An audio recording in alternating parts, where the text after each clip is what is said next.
Peggy 16.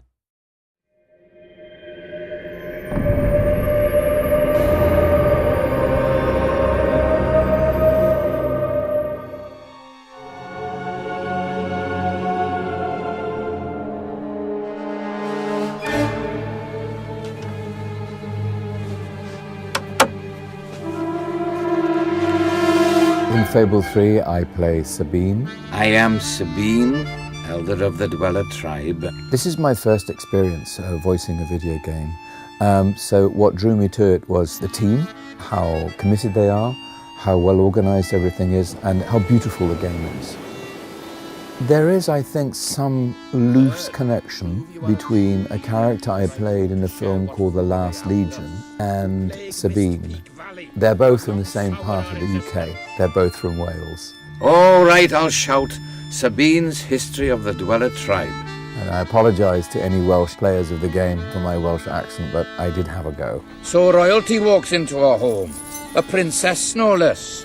You're a long mile from the castle, princess. What do you think of our home, then? Do you like what your brother has done to us?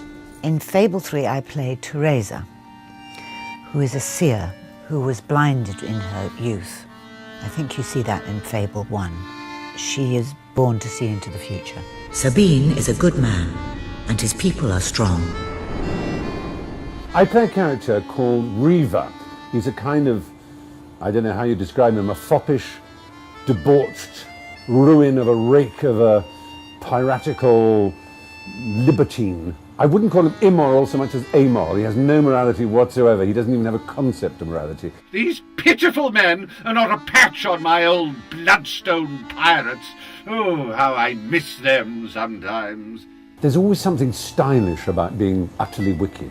Hey, Master Weaver, you think anyone will actually get this perfect score? No need to get restless, sweetheart. Barry Hatch is here to take care of you. Fancy a quick jig? Reaver will prove your most valuable asset. The character I play in Fable 3 is Logan, who is the king of Albion. This is my Albion. Its people will do as I say, or they will die.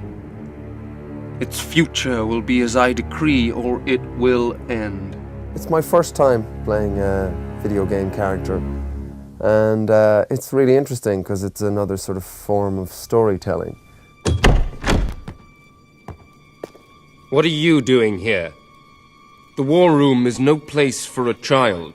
What was really helpful was when I got sort of, sketches and images of the character, and through that I could sort of gather a lot of information, really, sort of an air of sort of pomposity and arrogance and paranoia. Take my sister and her friend to the throne room. We shall settle this matter officially. When Logan started to behave so appallingly, I told myself he wanted to prove his strength by seeing off a few agitators. In Fable 3, I play a character called Elliot, who's the female hero's a kind of love interest, potentially. To force an entire kingdom to live in fear.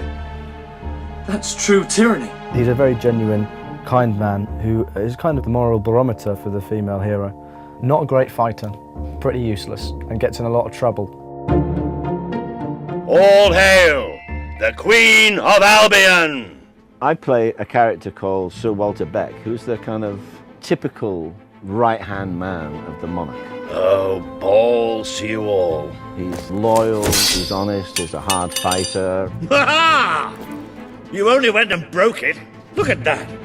Am I a great teacher or what? He's everything that a king would want, just here. Blocked! Stick that up Logan's pipe and smoke it. In Fable 3, I am playing the part of Ben Finn, who is a sort of rapscallion, soldier-cum-adventurer who, had a difficult life. He grew up on the wrong side of the tracks, didn't really want to. He's always been quite a moral guy. He's always been kind of wanted to do the right thing, but was just dragged back into criminality again and again. But eventually, he joined the Royal Albion Army and sort of became this sort of, the guy he wanted to be. Ow! It's like being hit by a frozen sock! I played Jasper, who is the butler at the Royal Palace, and he was originally butler to the king who's gone all wrong. And now he is the great and faithful and loyal attendant on the young fellow who's going to become the hero, or the young girl who's going to become the heroine. You've a new mask, an exciting mix of daring and dashing. A bit like my first cat, Simon. I think people often wonder whether an actor is using himself in a character, and I think the answer is, to some extent, he has to. One of the things that's missing from a lot of video games is good writing and good voice work. I mean, they require that. It's just because they're video games doesn't mean they don't require the same attention that movies do, or television, or what have you. And I think this one has a wonderful mythology, and it's witty, and it's engrossing, and it demands to have people that, you know, can step up to the plate. This is revolutionary for me. It has to become part of the actor's vocabulary. We have to join in or perish. Okay, you're ready? The video's ready? Are you ready? A wolf has been hit! Oh, no, actually, could I do that again? It sounded a little bit grand. Could very well destroy the Kingdom of Albion. Just like that poster. And is my cappuccino here yet? It's a shambles! My advice to anyone who wants to play this game and win and overthrow Logan and be a good leader is to be yourself. Don't try and second guess. Don't try and think, oh, I wonder if the game wants me to do this or the game wants... It's not about that. It's about you, the player.